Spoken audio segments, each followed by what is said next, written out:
শাপলা রান্না করার জন্যে প্রথমে শাপলার উপরের পর্দাগুলো ভালোভাবে বেছে কেটে ধুয়ে নিয়েছি।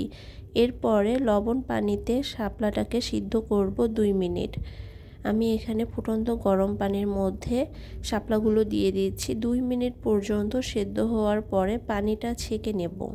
শাপলা সেদ্ধ না করেই যদি আপনি রান্না করতে চান তাহলে আপনাকে শাপলার মধ্যে লবণ দিয়ে 10 মিনিট পর্যন্ত মেখে রেখে দিতে হবে। তাহলে সেদ্ধ হওয়ার পরে যে পানিটি বের হয়ে যাবে দেখবেন আপনারা একই রকমভাবে আপনার লবণের সাথে মেখে রাখার পরেও শাপলার ভেতরের পানিগুলো বের হয়ে যাবে।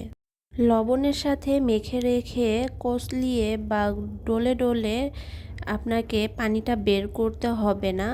অটোমেটিক্যালি 10 থেকে 15 মিনিটের মধ্যে এমনিতেই পানিগুলো বের হয়ে এখন সিদ্ধ করার পরে যেরকম হয়েছে ঠিক এরকমই হবে।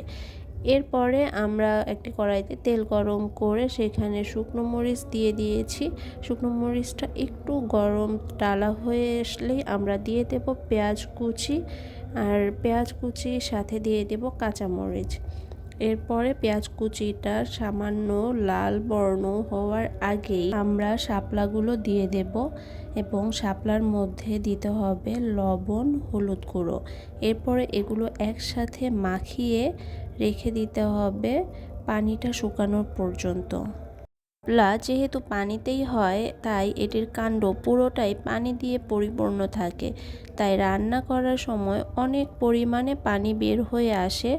এই পানিটা প্রথমেই আমরা যদি সেদ্ধ করে অথবা একটু লবণ দিয়ে মেখে ফেলে দেই তাহলে রান্না করতে সময় একটু কম লাগে এবং শাপলাটাও একেবারে গলে যায় না। তাই এই পদ্ধতিটা অবশ্যই আপনারা ফলো করবেন।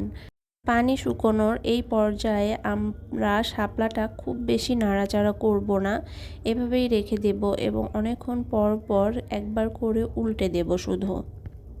দেখতেই পাচ্ছেন আমার শাপলার পানিগুলো অনেকটা শুকিয়ে এসেছে। এই পর্যায়ে আমরা শাপলার মধ্যে 2টি ডিম ভেঙে দিয়ে দেব। আপনারা আপনাদের পরিমাণ মতো অবশ্যই ডিম ভেঙে দিবেন অথবা চিংড়ি মাছ দিয়ে দিতে পারেন এই পর্যায়ে, তাতে শাপলার স্বাদ আর একটু বেড়ে যায়। এরপরে এই শাপলাটার পানিটা শুকিয়ে তেল ওঠা পর্যন্ত আমরা এভাবেই অল্প আঁচে রান্না করে নিব। নিচের দিকে যেন শাপলাটা পুড়ে না যায় তাই একটু পর পর নেড়ে দিতে হবে। শাপলা রান্নার শেষ পর্যায় পর্যন্ত আপনারা দেখবেন যে পানিটা বের হচ্ছেই, পানিটা একদম শেষ হতে চাচ্ছে না।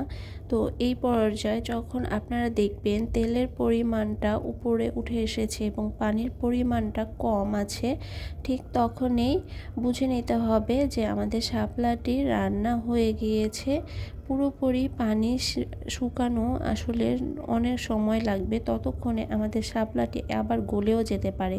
তাই আমরা ততক্ষণ ওয়েট না করে থেকে এই পর্যায়ে আমরা চুলাটি বন্ধ করে দিব আর আমাদের শাপলা রান্নাটি হয়ে গেল। আশা করছি আমার রেসিপিটি আপনাদের ভালো লেগেছে।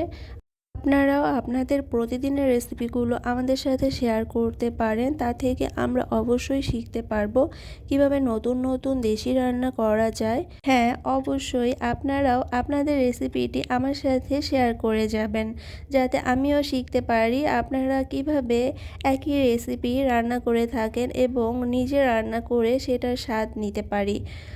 আশা করছি আমার রেসিপিটি আপনাদের ভালো লাগবে এবং আপনারাও আমার রেসিপিটি অনুসরণ করে একবার হলেও রান্না করে স্বাদটি গ্রহণ করে নেবেন। আমার চ্যানেলে আমি প্রতিদিনের দেশি রান্নার স্টাইলের রান্নাগুলো শেয়ার করে থাকি এবং আমার ঘরোয়া রান্নাগুলো শেয়ার করে থাকি। আশা করছি আপনাদের আমার চ্যানেলটি ভালো লাগবে এবং সাবস্ক্রাইব করে রাখবেন। ধন্যবাদ।